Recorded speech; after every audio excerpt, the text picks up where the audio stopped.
은혜 받으실 하나님의 말씀 누가복음 10장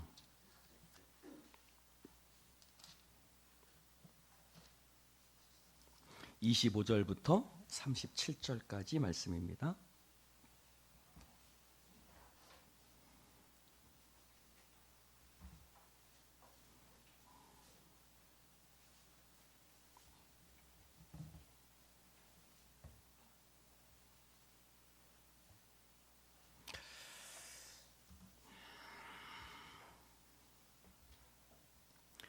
누가복음 10장 25절부터 37절.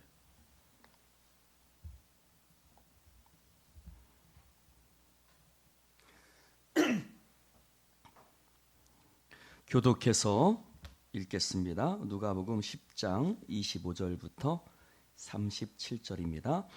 어떤 율법 교사가 일어나 예수를 시험하여 이르되 선생님, 내가 무엇을 하여야 영생을 얻으리까?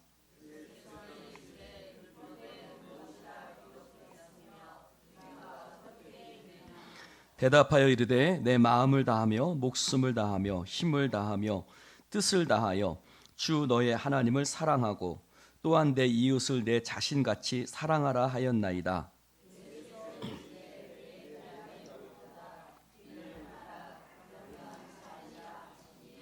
그 사람이 자기를 옳게 보이려고 예수께 여짜오되 그러면 내 이웃이 누구니이까?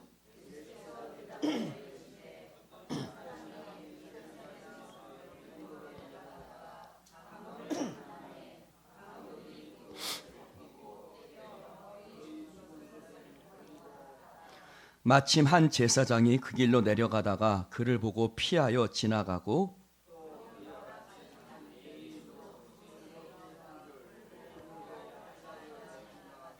어떤 사마리아 사람은 여행하는 중 거기 이르러 그를 보고 불쌍히 여겨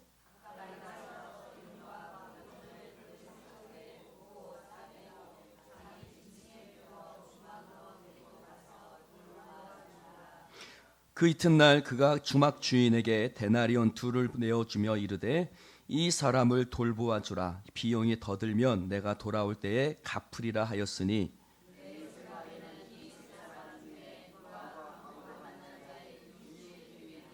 같이 읽습니다. 이르되 자비를 베푼 자니이다. 예수께서 이르시되 가서 너도 이와 같이 하라 하시니라. 아멘.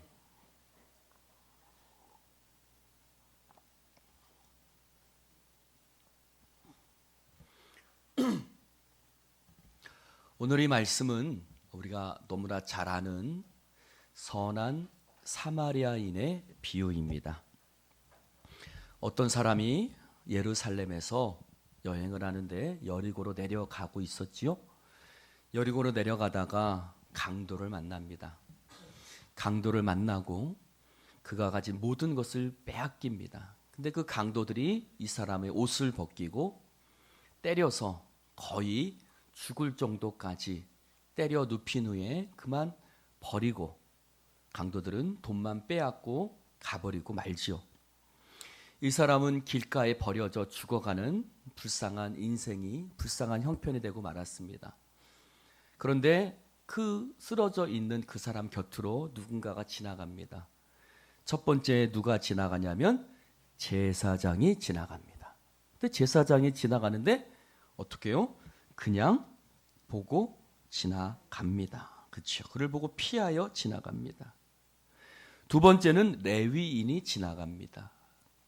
레위인도 그냥 그 사람을 보고 도와주기는커녕 피하여 보고 지나갑니다.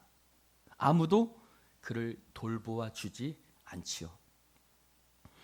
근데 한 사람이 더 있습니다. 누굽니까? 사마리아 사람입니다. 근데 그 사마리아 사람은 그냥 지나가지 않습니다. 그 사람을 돌보아서 부축하고 일으켜 세워주고 치료해주고 그 사람을 자기 나귀에 태워서 주막까지 데리고 가고 그 주막에 치료를 부탁하고 돈도 내어주고 다시 돌아와서 내가 추가 비용이 있으면 내가 추가 비용도 다 지불하겠습니다 라고 부탁까지 하고 그렇게 가고 있는 모습을 봅니다. 이 말씀은 우리가 너무나 잘 아는 말씀이에요. 그렇죠? 우리가 흔히 무슨 비유라고 하지요? 선한 사마리아인의 비유라고 얘기를 합니다. 우리가 이 말씀을 해석할 때 이렇게 해석을 합니다. 37절을 가지고 가서 37절 다시 한번 읽어볼까요? 시작. 이르되 자비를 베푼 자니이다.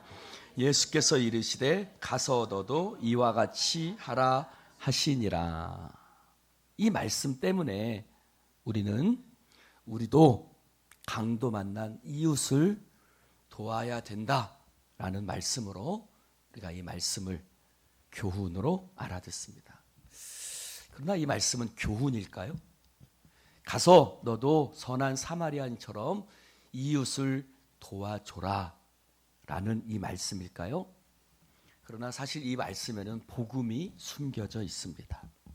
이 말씀을 해석할 때 중요한 것을 우리가 잊어버리고 비유만 보기 때문에 그렇습니다. 이 말씀을 해석할 때 중요한 단서가 있는데 그것은 율법사와 예수님과의 대화입니다. 자, 율법사가 예수님에게 와서 뭐라고 묻지요? 25절을 같이 읽어보겠습니다. 25절 시작. 어떤 율법 교사가 일어나 예수를 시험하여 이르되 선생님 내가 무엇을 하여야? 여러분 성경을 볼 때는 항상 앞뒤를 봐야 돼요. 제가 수없이 이야기하지만 항상 앞과 뒤를 보고 이 말씀이 왜 여기에 이런 대화가 나와 있나, 왜 예수님께서 왜 이런 말씀을 하셨는가를 늘 생각해 보고 그 말씀을 봐야 돼요. 그러면 이 예수님이 선한 사마리아인의 비유를 왜 말씀하셨는가? 그것은 율법사와의 대화 가운데 나온 거예요. 율법사가 예수님 앞, 자, 다 밖으로 나와서 보세요. 자, 밖으로 나오세요. 성전 안으로 들어오세요. 네, 들어오세요. 자, 이 율법사가 뭐라고 하지요? 율법사가 뭐라고 묻냐면 이렇게 묻습니다. 선생님, 내가 무엇을 하여야 영생을 얻으리이까? 따라해 보실래요? 선생님, 내가 무엇을 하여야 영생을 얻겠습니까? 여러분 이 질문이 맞습니까? 틀립니까? 이 질문이 맞아요? 틀려요? 내가 무엇을 하여야 영생을 얻으리까? 이 말은 내가 무엇을 행해야 영생을 얻겠습니까? 그 질문이에요. 내가 구원을 얻으려면 내가 뭘 해야 됩니까? 내가 구원을 해야 되면, 내가 구원을 받으려면 어떤 행동을 해야 됩니까? 흔히 우리가 말하는 공로주의, 인과응보라는 것이죠. 내가 어떻게 해야 됩니까? 내가 얼마만큼 말씀을 지켜야 됩니까? 내가 어떻게 착한 일을 해야 됩니까? 내가 어떤 일을 해야 됩니까? 라고 묻는 거예요. 내가 어떻게 행해야 구원을 얻으리까? 라고 말해서 예수님의 대화가 시작되는 겁니다. 여러분, 주님 어떻게 해야 영생을 얻으리까? 여러분, 우리가 어떻게 해야 영생을 얻습니까? 아니요. 어떻게 해야 영생을 어저께 요양원에 가서 예배를 드렸어요. 요양원에 가서 예배를 드리는데 요양원에는 70, 80 다 노인애들밖에 없죠. 그 사람들은 할 수 있는 게 없어요. 근데 그 중에는 믿는 분도 있고 안 믿는 분도 있어요. 그러면 그분들에게 가서 여러분이 이렇게 행해야 구원을 얻는다고 한다면 그 중에서 구원을 얻을 수 있는 사람은 아무도 없을 거예요. 왜요? 그분들은 할 수 있는 게 없어요. 말도 제대로 못 알아들어요. 그러니까 오늘 이 대화 속에서 예수님이 선한 사마리아인의 비유를 드시면서 하시는 말씀은 어떻게 해야 영생을 얻으리까? 라는 대화 속에서 시작되는 거예요. 그러면 여기 강도 만난 자가 나와요. 어떤 사람이 예루살렘에서 여리고로 내려가다가 강도를 만납니다. 여러분, 처음에 누가 지나가죠? 제사장이 지나가요. 두 번째로 누가 지나가요? 레위인이 지나가요. 여러분, 제사장은 말씀을 선포하는 사람이에요. 레위인은 말씀을 가르치는 사람이에요. 그런데 제사장도 레위인도 그 사람을 구원하지 않아요. 그냥 지나가 버립니다. 여러분, 제사장은 율법을 행하는 사람이에요. 말씀을 가르치는 사람이에요. 율법을 가르치는 사람이에요. 그러나 율법을 가르치고 율법을 행하는 사람은 그 강도 만난 이웃을, 그 사람을 구원해 주지 못합니다. 여러분, 우리가 율법을 행하면 구원받습니다. 그건 맞습니다. 그러나 율법의 하나라도 범하면 우리는 율법의 전부를 범한 것이 되고 말아요. 그런데 우리 중에 그 누구도 하나님의 말씀을 완벽하고 온전하게 지킬 수 있는 사람은 있어요, 없어요? 옆 사람에게 한번 질문해 볼래요? 당신은 일주일 동안 하나님 말씀을 몇 개나 범했습니까? 한번 대답 좀 해보세요. 여러분,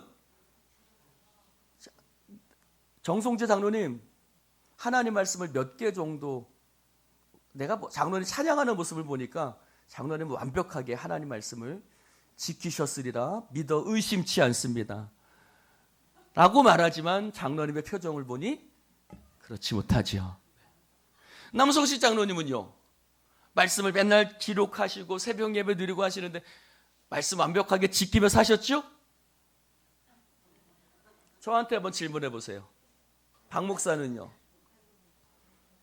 네, 저도 못했어요. 사랑하는 성도 여러분, 말씀은 못 살려요. 말씀의 능력이 없어서 못 살리는 것이 아니라 말씀을 온전히 지키지 못하기 때문에 말씀의 율법이 우리를 온전히 살릴 수가 없어요. 말씀은 하나님의 말씀이고 생명의 말씀이지만 우리가 그 말씀 안에 온전히 거하지 못하기 때문에 우리는 율법으로는 사람을 살 수 없습니다. 율법이 잘못된 게 아니죠. 하나님의 말씀이 잘못된 게 아니에요. 그 말씀 앞에 서 있는 우리가 온전치 못하기 때문에 그래요. 할렐루야. 여러분, 주일날 우리가 어때요? 여러분 이렇게 아멘 하시고 찬양 기쁘게 하고 하지만 집에 가보면요 똑같아요. 월요일날 되면요 똑같아요. 주일날 와서 하는 기도요 똑같아요. 주님, 지난 한 주간 또 하나님 앞에 범죄했습니다. 우리가 불완전해요. 여러분, 율법은 죽어가는 사람을 살릴 수 없어요. 율법을 온전히 행할 수 있는 사람은 아무도 없기 때문이에요. 그러면 여기 강도 만난 사람이 누굴까요? 이 강도 만난 사람은 바로 저예요. 여러분이에요. 우리예요. 이 강도 만난 사람은 누구예요? 바로 우리들의 모습이에요. 강도를 만났어요. 죽어가고 있어요. 그러나 할 수 있는 게 없어요. 소망도 없어요. 내 힘으로 할 수 있는 게 없어요. 일어설 수도 없어요. 걸을 수도 없어요. 길 수도 없어요. 강도 만났어요. 다 빼앗겼어요. 아무것도 다 없고 다 잃어버리고 소망도 없어요. 그게 강도 만난 자의 모습이고 바로 저와 여러분의 모습이에요. 여러분, 우리는 강도 만난 자와 같아요. 우리가 할 수 있는 건 아무것도 없어요. 내 스스로 구원받을 수 없어요. 내 스스로 일어날 수 없어요. 우리 스스로 할 수 있는 게 없어요. 우리는 마치 사단 마귀를 만나서 우리는 모든 것을 빼앗긴, 강도를 만나서 모든 것을 빼앗긴 그 사람처럼 우리는 할 수 있는 것이 아무것도 없는 사람이었어요. 그러면 율법이 우리를 구원할 수 있을까요? 율법도 레위인도 제사장도 그냥 지나갔어요. 그런데 누가 사마리아 이 강도 만난 자를 지나치지 않고 바라봅니까?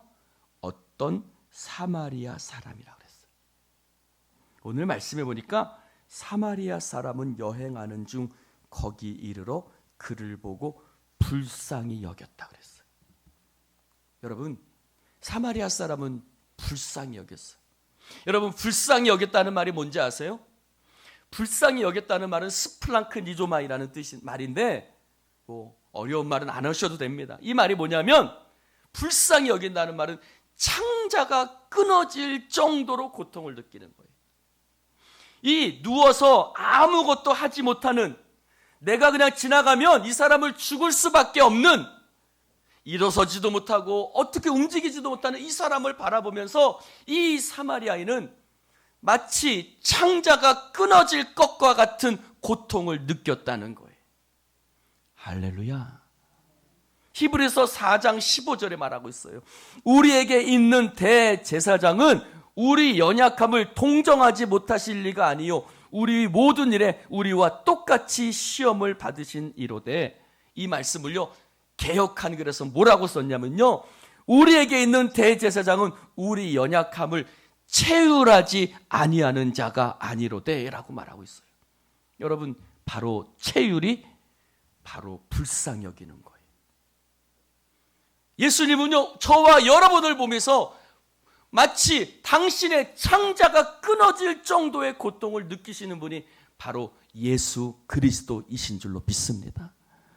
사랑하는 성도 여러분, 그렇습니다. 이 선한 사마리아인은 누구예요? 바로 예수님. 아무것도 할 수 없는, 내버려두면 죽을 수밖에 없는, 소망이 없는 사망의 길로 빠질 수밖에 없는 이 인생을 바라보면서 마치 창자가 끊어질 것과 같은 고통을 느끼신 분, 그분이 바로 우리 예수님이신 줄로 믿습니다. 여러분, 이해가 있고 공감이 있어요. 이해는요, 나 너무 힘들다고 이야기할 때, 그래 힘들지, 근데 너만 힘들겠니? 사람들 다 힘들어, 그러니까 참어, 나도 너 이해하지만 어쩔 수 없어. 이게 이해예요.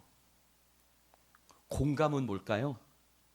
공감은요, 나 힘들어, 그러면 이렇게 얘기하는 거예요. 따라해 봅시다. 네가 아프냐? 나도 아프다. 이게 공감이에요. 아픔을 같이 느끼는 거예요. 공감을 넘어선 것이 체휼이에요. 체휼은요 뭐냐면 그 사람이 되는 거예요. 단순히 마음을 같이 느끼는 것뿐만 아니라 그 사람의 느끼는 고통을 내가 느끼는 것, 그것을 성경적인 용어로 체휼이라고 해요. 그래서 예수님께서 사람이 되신 이유가 있어요. 저와 여러분의 모습을 갖고 이 땅에 태어나신 이유가 있어요. 예수님은 우리를 체휼하시는 하나님이시기 때문에 그렇습니다.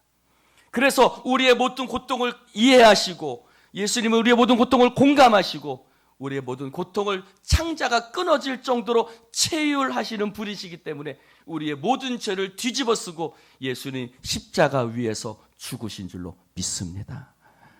사랑하는 성도 여러분, 창자가 끊어질 것 같다.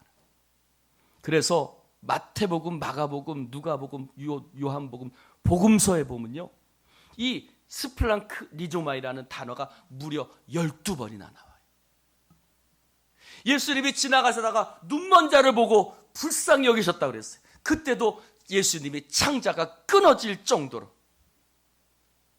예수님께서 마태복음 4장 14절에 큰 무리를 보고 불쌍히 여기셨다는 말도 예수님이 그 사람들을 보시고 창자가 끊어질 정도의 고통을 느끼셨다는 것입니다. 여러분, 여러분의 자식을 보면 어때요? 여러분의 자식이 고통당할 때 여러분의 마음이 그런 마음일 거예요. 이번 신방할 때 어떤 집사님한테 갔어요. 집사님한테 갔더니 집사님이 그런 얘기를 해요. 목사님, 우리 아들이 다 말아먹었습니다. 내 돈 다 말아먹었습니다. 그래서 제가 그랬어요. 냅두셔, 그냥. 살든지 죽든지 냅두셔. 지가 알아서 하겠지. 그랬더니 그 집사님이, 네 목사님, 이제부터 냅두겠습니다. 그랬을까요? 아니요, 엄마는 절대 못 그래요. 그래도 어떻게 냅둬요? 이게 엄마의 마음이죠. 이게 예수님의 마음이에요. 사랑하는 성도 여러분, 예수님은 우리를 불쌍히 여기시는 하나님이신 줄로 믿습니다. 그래서 불쌍히 여기니까요, 가만히 있을 수가 없는 거예요. 여러분, 우리의 구원도 마찬가지입니다. 하나님이 세상을 이처럼 사랑하사 독생자를 주셨으니라고. 오늘 말씀에도 봅시다. 33절에 보니까 그를 보고 불쌍히 여겨, 34절 같이 한번 읽어볼까요? 시작. 가까이 가서 기름과 포도주를 그 상처에 붓고 싸매고 자기 짐승에 태워 주막으로 데리고 가서 돌보아 주니라. 아멘. 여러분, 우리의 구원은 어디서부터 시작돼요? 하나님이 우리를 불쌍히 여기시는 것부터 시작하는 거예요. 강도 만난 자와 같은 저와 여러분을 불쌍히 여기시는 것에서 우리의 구원은 시작되는 거예요. 강도 만났잖아요. 죽어가잖아요. 그런 우리를 주님께서 불쌍히 여겨주셨어요. 그게 복음이에요. 그래서 어떻게 해요? 그 사람을 가까이 가서 기름과 포도주를 상처에 붓고 싸매고 자기 짐승에 태워 주막까지 데리고 가서 그 사람을 돌보아 주었다라고 얘기를 합니다. 사랑하는 성도 여러분, 이것을 뭐라고 얘기를 하냐면 동행이라고 그래요. 주님이 우리와 동행하시고 주님이 우리를 돌보아 주시는 줄로 믿습니다. 시편 23편에 말하고 있죠. 여호와는 나의 목자시니 내게 부족함이 없으리로다. 그가 나를 푸른 초장에 누이시며 쉴 만한 물가로 인도하시는 도다. 할렐루야. 목자가 양들을 인도한다 그랬어요. 인도에는 두 가지 의미가 있어요. 하나는 돌보아 주는 거예요. 그리고 돌보아 줄 뿐만 아니라 그를 치료해 주는 거예요. 그래서 그 사람과 함께 동행하는 것, 우리는 그것을 하나님의 인도하심이라고 그래요. 우리를 불쌍히 여겨서 주님, 강도 만난 자가 아무것도 할 수 없으니까 능력이 없어요. 함께 해줘야 돼요. 도와줘야 돼요. 부축해줘야 돼요. 우리는 살 수 없는 능력이 없어요. 능력이 없으니까 주님이 우리와 동행해 주시는 거예요. 그리고 35절에 같이 한번 읽어볼까요? 시작. 그 이튿날 그가 주막 주인에게 데나리온 2를 내어주며 이르되 이 사람을 돌보아 주라. 비용이 더 들면 내가 돌아올 때에 갚으리라 하였으니. 그 주막 주인에게 뭐라고 얘기합니까? 2 데나리온 주르면서 이 사람을 돌보아 주십시오. 그리고 내가 돌아올 때에 추가된 비용이 있으면 내가 다 지불하도록 하겠습니다. 누가요? 사마리아인이요. 여러분, 이 사람은 이렇게 하지 않아도 돼요. 그냥 죽어가던 사람만 살리면 됩니다.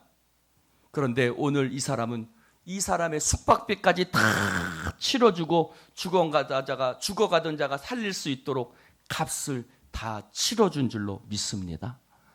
여러분, 2 데나리온, 그 당시 숙박비가요 32분의 1 데나리온이라고 합니다.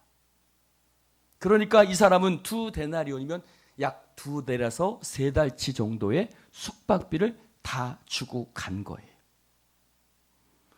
사랑하는 성도 여러분, 그 사람은 말합니다. 내가 돌아올 때에 갚으리라 하였습니다. 이 사람 돌아올 필요가 없어요. 2달치 값을 다 줬으면 더 이상 돌아오지 않아도 돼요. 더 이상 신경 쓰지 않아도 돼요. 그런데 이 사람이 돌아온답니다. 돌아와서 나머지 값도 다 치루어 주겠다고 이 사람이 말하고 있어요. 여러분, 우리 주님은 이 땅에 다시 오실 줄로 믿습니다. 우리의 모든 값을 치르신 예수님, 이 땅에 다시 오셔서 우리의 구원을 완성하시고 우리의 부활을 완성해 주실 줄로 믿습니다. 이게 복음이에요. 이게 복음의 완성이에요. 복음은요, 우리를 구원하는 것에서 끝나지 않아요. 복음은요, 예수님께서 다시 오셔서 저와 여러분을 하늘로 휴거하고 하늘로 데리고 올라가시는 것으로 우리의 복음은 완성되는 거예요. 여러분, 이 질문은 어디서 시작돼요? 선생님, 내가 무엇을 하여야 영생을 얻으리까? 내가 무엇을 얼만큼 지키고 행해야 영생을 얻으리까? 그런데 예수님 말씀하시는 거예요. 뭐라고요? 너는 강도 만난 자다. 네가 할 수 있는 것은 아무것도 없다. 너는 네 한 끝이라도 네가 살릴 수 있느냐? 네가 구원을 위해서 뭔가 한 가지라도 보탤 수 있느냐? 아니다. 구원을 위해서 네가 할 수 있는 것은 아무것도 없다. 너의 공로, 너의 행실로는 네가 구원받을 수 없다. 너는 강도 만난 자다. 옆 사람에게 얘기해 봅시다. 당신은 강도 만난 사람입니다. 여러분, 우리는 강도 만난 사람이에요. 우리는 힘으로는 어쩔 수 할 수 있는 게 없어요. 내 힘으로 아무것도 할 수 없어요. 우리는 무능해요. 이것이 복음의 시작이에요. 내가 아무것도 할 수 없는 무능한 자라는, 무능을 뛰어넘어서요, 신학에서는 불능이라고 그래요. 무능을 뛰어넘어서 불능이라는 거예요. 할 수 있는 능력이 아예 우리에게는 없다는 거예요. 너의 힘으로는 아무것도 할 수 없어. 그런 너를 내가 불쌍히 여겼고, 내가 너를 치료하였고, 내가 너를 먹였고, 내가 너를 인도하였고, 너의 가는 길에 내가 너를 부축하고, 내가 너를 살렸고, 내가 너의 모든 죄값을 치렀고, 이제 내가 다시 옴으로 너의 모든 생명을 이루게 될 것이다. 할렐루야. 오늘 이 말씀을 통해서 우리에게 주시는 하나님의 말씀인 거예요. 사랑하는 성도 여러분, 그러면서 묻습니다. 누가 우리의 이웃이 되겠느냐? 여러분, 예수님이 물었어요. 누가 우리의 이웃이냐? 여러분, 누가 우리의 이웃이에요? 사랑하는 성도 여러분, 대답해 보세요. 누가 우리의 이웃이에요? 이웃이란 바로 곁에 있는 사람이잖아요. 이렇게 도와주는 사람이잖아요. 나를 일으켜 세워주는 사람이잖아요. 나를 불쌍히 여기고 나의 상처에 기름을 붓고 나를 주막으로 데리고 가서 나를 돌봐줄 수 있는 사람이잖아요. 누구예요? 바로 예수님이 우리의 이웃인 줄로 믿습니다. 예수님만이 내 곁에 계세요. 예수님만이 나를 구원해 주실 수 있어요. 예수님만이 우리를 살리실 수 있는 분인 줄로 믿습니다. 그러면서 이렇게 말씀하시죠. 뭐라고요? 가서 너도 이와 같이 하라. 우리가 이 말씀을요, 너무 윤리적으로 받아들여요. 도덕적으로 받아들여요. 아, 내가 주님 믿으니까 내가 이렇게 살아야지. 아니요. 이 말씀은 이런 뜻이에요. 내가 너를 살렸으니, 강도 만난 너를 살렸으니, 아무것도 할 수 없는 너를 구원했으니, 죽어가는 너를 내가 다시 포도주를 붓고 기름을 붓고 내가 값을 다 치루어 주었으니, 내가 너를 회복시켰으니, 내가 너에게 은혜를 베풀었으니, 그 은혜 받은 네가 가서 다른 사람에게 내가 너에게 은혜 베푼 것처럼, 할렐루야, 내가 너에게 은혜 베푼 것처럼, 내가 너를 살린 것처럼 너도 다른 사람을 도와주는 사람이 되라고 말하는 거예요. 사랑하는 성도 여러분, 신학에 은총과 은혜라는 말이 있어요. 은총은요, 하나님이 내게 주시는 모든 선물들을 이야기해요. 그런데 은혜라는 말이 있어요. 그러면 은혜는 뭘까요? 은총을 하나님이 주신 선물이라고 말한다면, 은혜는 하나님이 주신 선물을 깨닫는 것을 은혜라고 해요. 여러분, 우리 모두에게 은총이 있어요.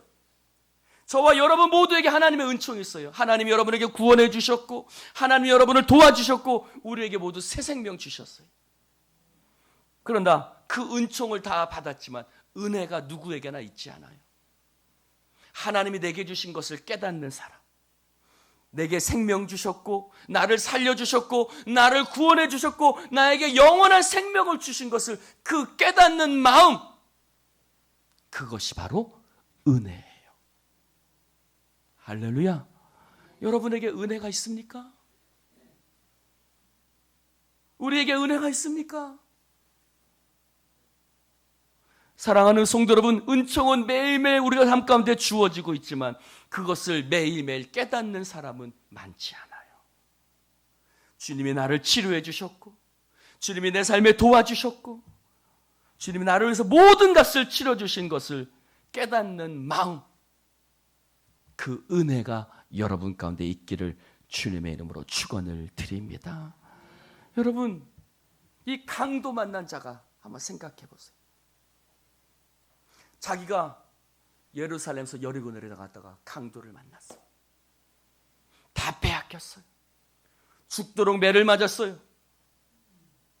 근데 누군가 눈을 떠보니 레위인도 지나가고 제사장도 지나갔어요.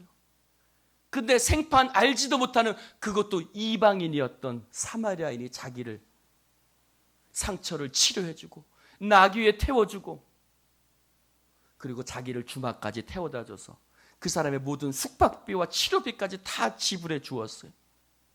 여러분, 이 사람이 일어났을 때 어떤 마음이 들었겠어요? 죽어가는 나를 살려주었는데, 누군가가 나를 치료해 주었는데, 나도 똑같이 내가 이 받은 은혜를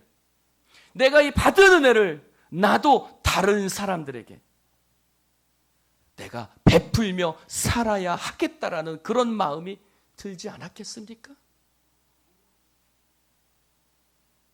여러분, 우리는 누군가가 장기를 띄워준 사람들의 이야기를 듣습니다. 그 장기를 받은 사람들의 이야기는 하나같이 동일합니다.